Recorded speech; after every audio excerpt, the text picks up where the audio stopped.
네, 안녕하세요. 방금 소개받은 안유아라고 합니다. 저는 학부는 화학공정 나왔고요. 엔지니어를 하다가 후에 제가 석박사는 화학 쪽하고 경제 쪽 하면서 지금 파이낸스 쪽에 있습니다. 그래서 저는 오늘 이 산업에 대해서 투자하는 입장에서 말씀드릴 겁니다. 그래서 좀 더 보는 시각이 투자하는 측면에서 보니까 이런 쪽에 있는 분들은 도움 되실 것 같고요. 저는 그 중국 배터리 산업 중심으로 말씀을 드릴 겁니다. 그래서 두 가지 내용으로 할 거고요. 혹시 자세하게 알고 싶으면 잽을 좀 부탁드립니다. 보시고요. 전반적으로 지금 한국은 여기 왼쪽 보면 무역 구조가 흑자 규모가 점점 줄어들고 있어요. 이유는 앞에서 한국이 수출하는 주요 산업의 중국의 경쟁력이 확 올라오면서 글로벌 시장에서의 중국 비중이 확 커버린 겁니다. 그래서 전반적으로 흑자 규모가 줄어들고 있다. 그래서 중국에 최근에 그 시진핑이 가장 많이 하는 얘기가 있는데 이름이 신질 생산력입니다. 우리 듣기에는 굉장히 익숙하지 않은 단어인데요. 쉽게 말하면 첨단 생산력을 만들어 가겠다. 그리고 옛날에 주로 선진국이 잘하던 거를 이제는 중국이 잘해서 이 분야의 주요 수출 국가가 되겠다라는 게 신질 생산력입니다. 그래서 주로 이 산업들이에요. 쭉 보시면 맨 앞에 지금 글로벌에 가장 많이 수출하고 있는 게 에너지 자동차. 그러니까 지금까지는 중국이 주로 이런 산업들을 수입을 해왔는데 이제는 이런 산업들, 그러니까 미래 전 세계 경제를 끌어가는 이런 주요 산업들을 신에너지 자동차를 대표로 이제는 주요 수출 국가가 되고 있다. 그다음에 두 번째는 오늘 주제의 배터리 산업인데 특히 리튬 배터리 쪽에서는 CATL 같은 중국은 寧德時代라고 합니다. 주로 수출을 거의 1위 수준으로 잘하고 있다. 그리고 나머지 태양광은 절대적이고요. 수소에너지부터 시작해서 신소재, 반도체, 5G, 쭉 빅데이터, 인공지능, 바이오. 여기서 유일하게 중국이 가장 약한 게 뭐냐면 바이오입니다. 그래서 지금 중국이 가장 지금 또 R&D를 많이 하는 게 바이오 쪽이고요. 자, 근데 이 산업들이 저 바이오 빼고는 배터리 산업하고 미들스트림 혹은 업스트림 혹은 다운스트림 다 연계가 돼요. 이게 같이 가는 산업들입니다. 그래서 여기서 어느 하나 잘해서 되는 게 아니라 이 산업들이 그 국가에서 골고루 생태계가 잘 만들어져야 돼요. 그래야 최종 경쟁력을 갖고 갑니다. 그래서 중국은 지금 이 산업들이 중국 미래를 먹여 살리는 가장 중요한 산업으로 하고 있다. 그래서 구체적으로 데이터를 보면 태양광은 거의 90%가 중국이 다 하고 있는 걸 볼 수 있고요. 오늘 주제의 배터리를 볼게요. 여기 14년도부터 지금 최근 데이터 2023년까지 있는데요. 寧德時代입니다. 두 번째 한국 LG죠. 이게 寧德時代가 2014년 이렇게 보이지 않던 수준에서 거의 크게 경쟁력을 시장적으로 확대하는 걸 볼 수 있고 여기 LG입니다. 그죠? 그리고 여기 일본 기업이죠. 은하솔립이 있는데 요겁니다. 여기서 여러분 뭘 느끼세요? 요 한국 기업하고 요 일본 기업 잘하는 기업 비중은 줄어들고 있고 중국 기업 비중이 확 늘어난 걸 볼 수가 있어요. 이게 최근에 되게 빨리 시작된 걸 볼 수가 있어요. 그러니까 제 결론이 뭐냐면 한국과 일본은 빨리 시작해서 잘했다. 그런데 거기에 비해서 성장 속도가 느리다. 중국은 느리게 시작하고 했지만 지금은 급격하게 발전하고 있다. 이게 결론입니다. 그래서 여기서 큰 변화를 볼 수 있고요. 자, 가장 크게 이렇게 된 이유가 뭐냐면 주로 우리가 동력 배터리라고 하죠. 에너지 자동차에서 전기 자동차인데요. 이게 중국, 미국, 독일, 프랑스 쫙 이렇게 갑니다. 중국이 지금 전체 판매량이 신에너지 자동차가 949만 대고요. 미국이 147만 대입니다. 이게 아예 레벨이 다른 걸 볼 수가 있고 이 중에 절반을 수출합니다. 절반을. 그래서 지금 50%가 세계 시장에 특히 유럽에 수출합니다. 여기 유럽에 주로 수출하는 걸 볼 수가 있습니다. 그래서 이 산업이 글로벌 경제를 가져가면서 배터리 산업부터 시작해서 전체 산업 공급망이 다 시너지를 같이 가져가는 양상을 지금 중국에서 보이고 있다. 이렇게 보시면 되고요. 자, 여기에서 셀과 배터리 팩 제조, 오늘 계속 제가 간단하게 지나가면 그냥 지금 보면은 이게 중국입니다. 파란색이. 전 세계 시장에서 중국이 약 지금 한 68.5%가 이게 2030년 예상치입니다. 그래서 계속 시장을 기원할 것으로 지금 전망되고 있습니다. 그래서 전반적으로 배터리 산업의 공급망입니다. 그래서 보시면 저게 맨 위에 배터리 산업의 공급망이죠. 1, 2, 3, 4 이렇게. 그다음에 여기는 운송수단, 그리고 여기는 전력. 그래서 이 산업이 같이 가져야 돼요. 이 산업이. 뭐 배터리만 해서 되는 게 아니고요. 이 산업이 하나의 공급망으로 같이 가주면서 이 시장이 커지는데 중국은 이 산업 전체가 다 잘 되어 있는 겁니다. 그래서 전체적인 생산 효율성이 다른 나라가 비할 수 없을 정도로 지금 시너지를 보여주고 있는 겁니다.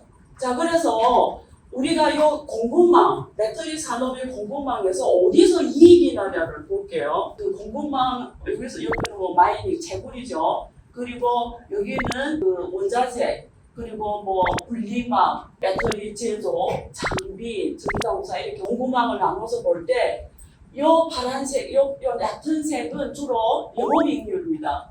영업이익률이 다 높죠. 여기도 높고, 이게 제일 높고, 여기도 뭐 분리막 쪽도 높고, 장비도 높습니다. 그런데 순이익률 보면은 진짜 벌어들이는 순이익률은 이쪽 굉장히 낮고, 실제는 여기 분리막, 이쪽이 좋습니다.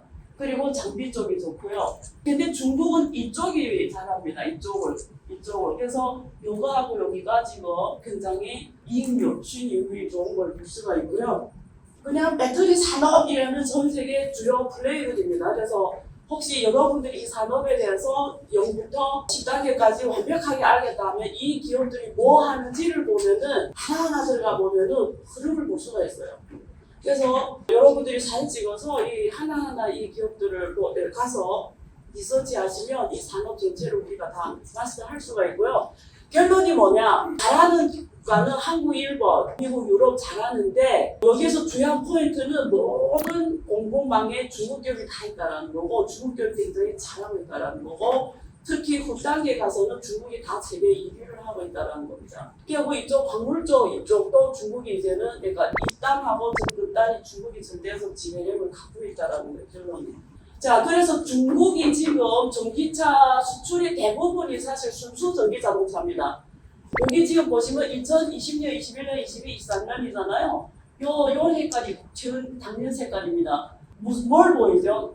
전기차 자동차 수출이 확 늘어난 걸 볼 수가 있어요. 점점 23년 와서 급격하게 늘어났고 주로 어디서 수출을 대부분 하냐면 유럽에 합니다. 세금이 얼마나 약 10% 정도예요. 미국에는 아주 극히 조그맣니다. 세금이 27.5%. 이게 지금 다 덤핑세 그리고 감축법 때문에 그리고 지금 트럼프냐 해리스가 어떠나 또 이 세금이 달라질 건데 어차피 미국에는 수출을 적게 하는데 주로 유럽 시장이 덤핑세 때문에 영향을 크게 받고 나머지 아시안이나 이런 아프리카나 이런 나라에 지금 수출하는 걸 볼 수가 있고요.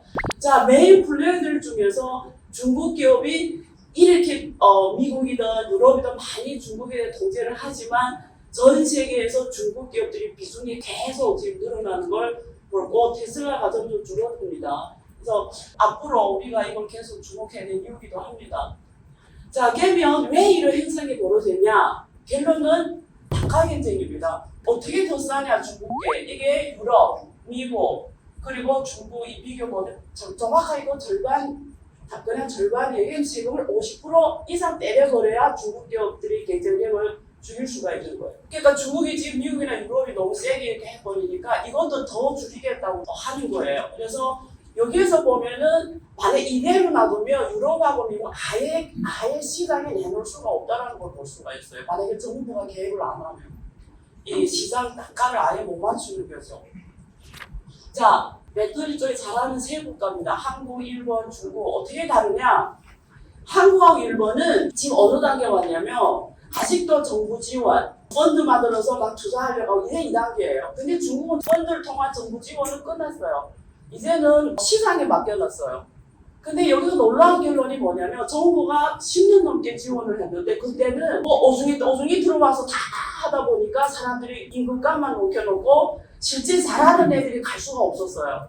근데 정부에서 정부 지원금 없애버리니까 그런 애들 다 죽어버리면서 오히려 진짜 잘하는 애들이 훨씬 더 커지고 글로벌 경쟁에서 더 갈 수가 있게 됐어요.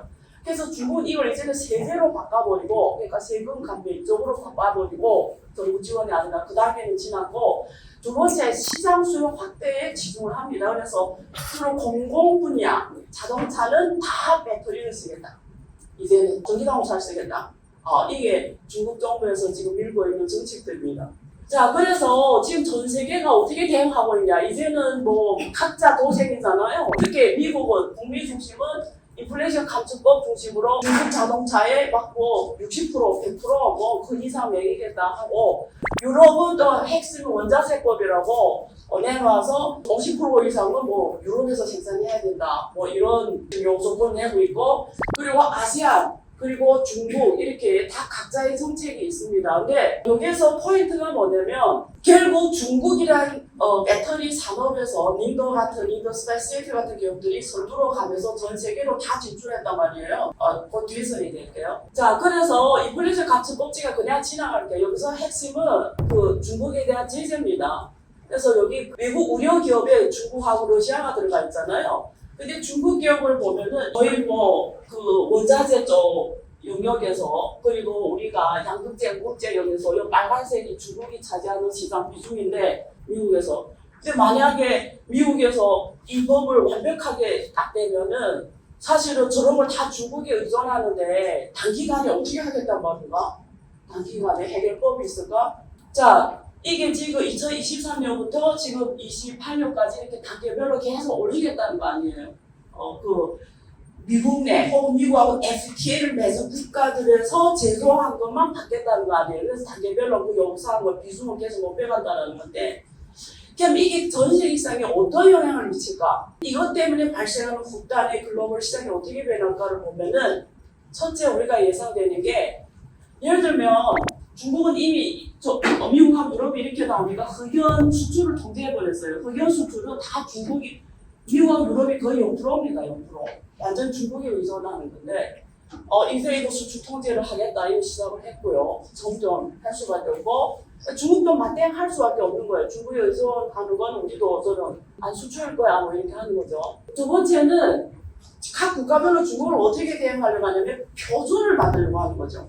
중국을 뺀 표준을 만들려고 하는데, 그 중에 우리가 주목해야 되는 게 이 DPP 제도, 배터리 연금 제도입니다. 이렇게 저기 진한 록색은 이미 도입을 했어요. 왜 유럽이고요. 2027년부터 지금 시작을 하는 거고, 옅은 록색은 제도를 만들고 있는 중국도 그렇고 미국도 그렇고, 그래서 지금 각 나라별로 배터리 패스포트도 만들 건데, 이거 표준을 국가 간의 협력을 어떻게 표준을 어떻게 하냐가 이슈인데, 여기에서 미국과 또 중국 간의 관계에 따라서 이런 표준이나 이런 것들이 달리 결정될 것 같습니다. 자, 그래서 이 DPP 제도가 완전히 도입되면 전 세계 이 산업이 엄청 크게 변할 거예요. 왜냐면 핵심이 뭐냐면 빅데이터입니다. 빅데이터. 그리고 이 자동차가 배터리가 시작부터 생애 주기에 모든 모니터링이 다 가능한 거잖아요. 그리고 글로벌 공급망의 모든 데이터가 다 기록으로 모니터링 되기 때문에 이 공급망이 안에 있는 모든 것들이 변하게 됩니다. 그러면 이게 원자재 공급, 그 다음에 발전재료 공급, 배터리 제조업체, 자동차 제조, 그리고 최초 전기차를 사는 사람들, 자동차 수리하는 사람들, 주거 전기차 사는 사람들, 그리고 자동차 해체업체, 물류, 운전자, 재활용, 리사이클이고, 그 다음에 배터리 에너지 저장실, 이런 전체 이 공급망의 전체 키포인트가 변하는데요. 우리가 배터리 산업 관련 앞단에서는 키포인트가 뭐냐면 친환경 이슈입니다.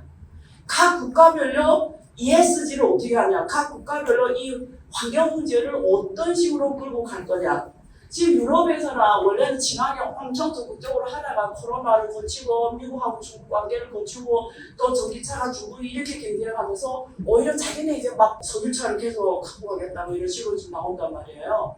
그래서 또 미국 또 트럼프가 오면 환경 문제는 아예 뭐 다 거짓이다 이런 상황이니까 상황이 좀 달라질 건데, 어쨌든 배터리 연거제도가 도입이 되면 이렇게 좀 친환경 이슈가 엄청 중요해지고, 거기에 따라서 다 딥러닝 통해서 더 많은 효율적인 제공가 가능합니다. 그 다음에 어떤 나라들에서 자체적으로 이제는 이 연료차를 포기하겠다고, 원래는 유럽이 제일 빨리 하겠다고 하는데 지금 이제는 천천히 하겠다 이러니까, 근데 신흥국 중에서 그래도 아시안이 되게 잘합니다. 확실하게 아시안이 좀 그래도 지금 그걸 하는 편이고, 라틴 아메리카 이쪽은 좀 늦게 갑니다. 시점이 다 뒤로 많이 밀려졌고 아시안이 좀 빨리 간다. 중국은 이제는 확실히 이 방향을 정했다. 왜? 이걸 확실히 하고 이 방향으로 가야만 중국이 오히려 전 세계 판에서 중국이 자기 판을 가져올 수 있기 때문에 전통 석유차, 연료차에서는 절대 중국이 가져갈 수가 없습니다. 그러니까 더 지금 친환경, 중국에서 지금 제일 힘센 기관이 환경부입니다. 환경부한테 잘못 걸면 기업은 그냥 아무것도 할 수가 없어요. 자, 그래서 투자 입장에서 한번 정리해 드릴 건데요. 그 이코노미스트에서 표지가 저렇게 나왔어요. 그러니까 뭐 중국차가 막 몰려온다고 이런 식인데 결론이 뭐냐면 그걸 보면 엄청 폭락했어요. 그래서 저는 이제 시작이라고 보시죠. 너무 좋은 시점에 왔다. 그래서 우리 데이터를 2000년부터 2022년 데이터를 보면 중국 주식시장 아시죠? 전 세계 주식시장이 다 이렇게 하면 중국만이 계속 지금 2015년부터 계속 탔어요. 지금 몇 년, 10년이 됐는데 주가 지수가 계속. 그런데 이 위에 게 지금 신자동차 에너지 지수잖아요. 저기다 투자한 사람들은 돈을 다 엄청 벌었죠. 2022년 전까지 정말 좋았죠. 펀드들이 엄청나게 수익률이 좋았습니다. 근데 왜 그랬냐를 보면 우리가 이게 그 인계점이라고 해요. 스마트폰을 사려로 이 전기자동차를 보면은 10% 시장 침투율이 10% 넘으면 시장이 확 커져요. 한국이 지금 한 5%밖에 안 되는데 미국이 이제 10% 정도 왔어요. 중국은 10% 넘은 지 오래됐어요. 그래서 2025년 이제 내년 정도 되면 지금 뭐 30% 넘어가고 그러니까 중국이 굉장히 지금 빨리 갑니다. 그래서 시장이 확 커지면서 이게 이 시장이 커진 건데 지금 보시면 여기 지금 전망 데이터가 있죠. 2030년에는 55% 신차 중에 55%가 다 전기자동차고요. 그래서 이 말이 중요합니다. 오늘 이 말을 기억하시면 돼요. 그러니까 다른 나라에서는 이제 뭐 전기 자동차 하냐 안 하냐 이슈잖아요. 한국은 지난번에 사고 나서 도저히 못하게 하고 뭐 난리 났잖아요. 뭐 주차를 하게 하냐 안 하냐 이런 문제인데 중국은 어서 이 단계를 끝났어요. 전동화 단계는. 중국이 지금 가장 크게 산업에서 신경 쓰는 거는 그러니까 지금 많은 테크노컬 이런 기술적으로 가는 거는 이제는 지능화를 어떻게 하냐. 이게 되게 중요한 말입니다. 산업의 자동차 산업의 판이 바뀌는 거예요. 예를 들면 위에 게 스마트폰인데 스마트폰에서 한국이 당당하게 한 자리를 차지했죠. 여기 삼성전자가 전 단계를 다 하죠. 애플도 그렇고 이 스마트폰에서는 이 두 기업이 세계 최강자입니다. 그죠? 그 구글은 소프트웨어의 세계 최강자고 칩 뭐. 근데 이게 전기 자동차가 우리가 이렇게 바퀴가 4개 달린 스마트폰이라고 하잖아요. 만약에 이게 지금 핵심이 스마트화잖아요. 그러면 여기에 이름이 있던 애들이 어느 순간 안 보일 수도 있어요. 일단 애플은 애플카를 안 한다고 선언했어요. 이게 과연 애플이 미래에 어떤 영향을 줄까? 이미 실패했습니다. 애플카에. 또 이거 풀려면 원인이 엄청 많은데요.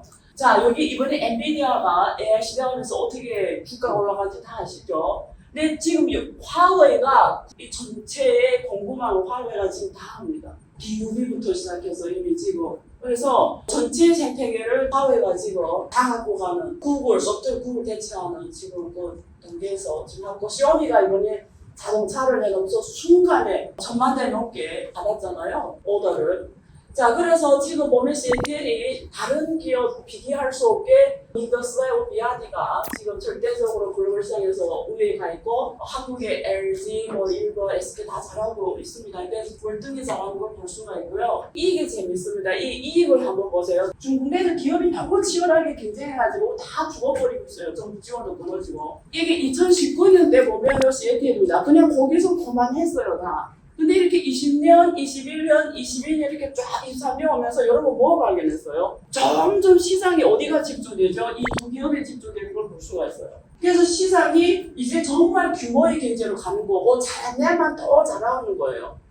그러니까 얘네들이 이런 애들이 다 자원을 갉아먹었는데 이런 애들이 이제 다 없어지는 거죠. 그래서 중국 시장은 이제 다 정리 단계에 가는 거고 지금 이익이거든요. 남긴 이익이 월등히 다른 기업에 비교할 수 없게 커지는 걸 볼 수가 있습니다. 그다음에 여기서 우리가 배터리 산업이 중국 같은 경우에는 이제는 미국이나 유럽에서 너무 제하니까 해외 진출이 핵심이에요. 해외. 원래는 중국이 이렇게 모든 이 영역에서 중국이 다 절대적 비중을 갖고 가잖아요. 저 빨간색이. 근데 이제 중국 수출 모으게 하니까 중국 기업들이 이제 핵심은 나가는 겁니다. 중국에 있으면 죽는 거예요. 수출을 못하고. 그러니까 나간다. 글로벌 리라웃이 제일 중요해요, 이제. 일단 상황이 어떠냐를 말씀드리면, 여러분 투자하신 사람 다 아시고요. 작년부터 배터리 업체에 투자하는 사람들은 다 마이너스 수익률. 엄청나게 아마. 그래서 좀 보시면 이게 2021, 23년 수익률 데이터인데, 모든 글로벌 이제 공급망에서 각 공급망별로 주가가 다 떨어져요. 근데 떨어진 이유가 다 있습니다. 이거는 완성체 업체들은 전체적으로 시장이 수요가 줄어들면서 그리고 과잉 공급 때문에 떨어진 거고, 여기도 마이닝 회사도 똑같습니다. 갑자기 공급이 확 늘어나면서 떨어지고, 초기 스타트업들은 다 지금 투자하는 단계에 초기 투자비용, 라이센스, 진입비용 이렇게 확 올라가면서 둘 다 지금 돈을 못 벌고 있고요. 그 다음에 충전시설 이런 애들도 지금 수요가 과잉이 되면서 주가가 전반적으로 지금 엄청나게 안 좋은 상황입니다. 그리고 원자재 가격이 급격하게 떨어졌죠. 핵심은 역시 공급이 많이 늘어나고 이게 단가를 낮출 겁니다, 전반적으로. 그리고 지금 여기서 보면은 배터리 셀 비용이 리튬 인산철하고 여기 3호기가 있죠. 사실 이제 크게 차이가 안 납니다. 55달러, 65달러, 근데 10달러도 사실은 큰 차이긴 합니다. 근데 이제부터 어디서 더 중요한 문제가 결정이 되냐면, 이게 중국 기업들이 전 세계에 지금 레이아웃을 하고 있는데, 여기서 키포인트가 뭐가 있냐면, 중국 기업들이 이 문제를 해결하지 않으면 갈 수가 없어요, 앞으로. 그러니까 혼자 다 먹으려 하면 안 되는 거예요. 그래서 GTL이 이제 느낀 겁니다.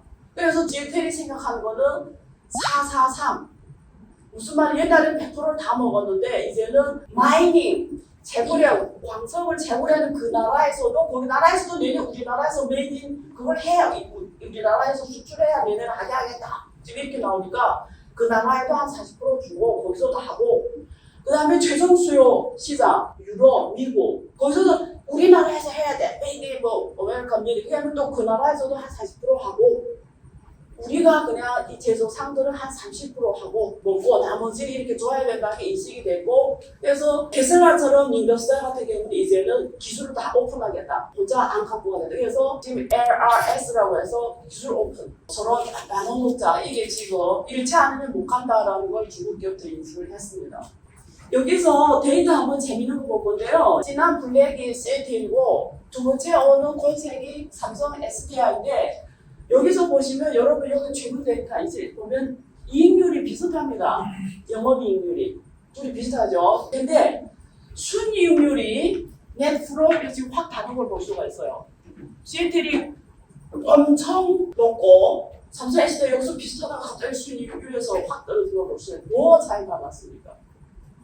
영업이익률은 그걸 딱 만들 때 순수 들어가는 코스트로 계산하는 거고, 순이익률은 중간에 판매 비용, 관리 비용, 다 판매 비용 빼고 남은 거잖아요. 무슨 말이냐면 중국 말고 나머지 국가에서 왜 중국의 가격은 원익이냐? 지수 땅보다도 나머지 이 땅에서 안 된다라는 거예요. 임금 비용부터 시작해서 그 공급 물류, 공급망 다 포함해서 안 된다라는 거예요. 특히 미국 가격들도 합니다. 그래서 마지막으로 인더스트리의 투자 가치를 어떻게 보냐 결론만 말씀드리면, 제가 이렇게 성균관 대학에서 교수하는 애들한테 분석해줬던 기업이에요. 이게 구유한할 때 있었어요. 한국 돈으로 2,000원이 안 되죠. 한 1,500원. 그래서 애들이 그 스타벅스 맨날 들고 수업 들어오면, 야 스타벅스 5,000원 주고 사면 화장실 가면 물로 다 없어지는데 네가 이게 들어가게 할 때 네가 이거 인더스트리 하면 몇 개 사니? 3개 산다. 그러면 하루에 하나씩 산다고 생각하면 커피를 안 마시고 1년에 몇 개 사냐? 20개, 200개, 200몇 개 사잖아요. 거기 10년 사면 몇 개 사? 그렇게 샀으면 어떻게 됐을까요? 이게 최고치 갔을 때 600위안 갔다가 지금 떨어졌어요. 지금 197위안, 한국 돈으로 한 4만 원 좀 안 됩니다. 자, 그래서 질문이 사야 되냐 말아야 되냐 이거예요. 지금 이거 사라고 얘기하는 게 아니에요, 저게. 제 입장에서 계산 한번 해본 거예요. 이 기업의 적정 가격. 이게 제가 지금 계산한 게 아니고, 이 데이터 왜 제가 2021년에 계산한 거예요. 제가 투자하려고. 근데 제가 적정 가격이 240원부터 600원 사이에 있는 거예요. 근데 그때 가격이 얼마였냐면 500, 거의 600원 됐어요. 그래서 안 샀어요, 제가. 근데 지금 얼마인지 알아요? 제가 계산한 240, 지금 200원도 안 됩니다. 그래서 제가 요즘에 가장 많이 공부하는 게 CATL이에요. 그래서 얘네들이 원래 배당을 많이 안 하다 이제 배당도 많이 합니다. 그래서 배당 수익률이 지금 원래는 0.044%였는데 내게 배당을 안 해서 갔는데 지금은 2.몇 %까지 왔어요. 그러니까 우리가 투자할 때 그냥 사놓는다. 주가는 체크 안 하더라도 배당 수익률을 주로 우선 봐야 되거든요. 그런 면에서 가치주의 접근 강하게 가깝게 오고 있다. 근데 이런 정치도 리스크나 정책 리스크 그리고 경기 변동, 산업 경제 리스크는 크다. 그런데 중요한 거는 중국이 이런 세계에서 1, 2등 하는 기업들이 주가가 이렇게 싸다. 그래서 아까 우리 한국 사람 입장에서 한번 대응을 어떻게 할까? 결론은 모든 공급망에 있는 핵심 기업들은 우리는 다 갖고 있어야 된다. 어떻게? 투자로. 저는 그렇게 생각합니다. 예, 들어주셔서 감사하고요. 감사합니다.